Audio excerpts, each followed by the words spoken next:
BNP আসলে নির্বাচনে জিতছে, মানুষ ভোট দিছে, এটা একটা অপরাধ, বিএনপির মারাত্মক অপরাধ। গতানুগতিক অভিযোগ, এই যে 10 লাখ ভোট হঠাৎ করে কমে গেল না কিভাবে কমলো সেটা আমি জানি না, কিন্তু ইঞ্জিনিয়ারিং যে হয়েছে, নাহিদ যে জিতছে আপনার দলের, এটা নিয়ে তো মানুষের বিস্তর কোশ্চেন আছে। এই অভিযোগ তো আমি করতেই পারি যে আপনার শফিকুর রহমান যে জিতছে আপনার দলের জামাত ইসলামের, এটা নিয়ে তো বিস্তর কোশ্চেন জিতছিল।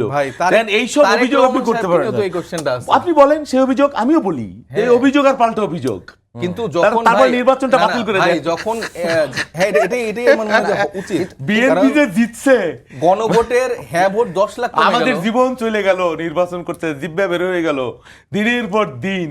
হ্যাঁ, কি চমৎকার একটা ইলেকশন, একটা ইনসিডেন্ট নাই, একটা মানুষ খুন নাই, একটা মারামারি নাই, একটা সংঘাত নাই, ইঞ্জিনিয়ারিং হয়ে গেছে।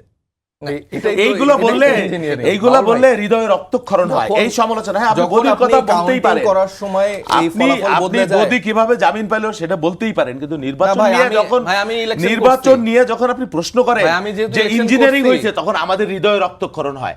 কারণ এই নির্বাচন আমাদের জীবন যৌবন, আমাদের ঘাম শ্রম, দিন রাত যেই পরিশ্রম করে মানুষকে মন জয় করা, মানুষের সাথে মিশা, এটাকে যদি আপনি ইঞ্জিনিয়ারিং নির্বাচন বলেন, তাহলে কথা বলা দুর্ভাগ্যজনক হয়ে যাবে।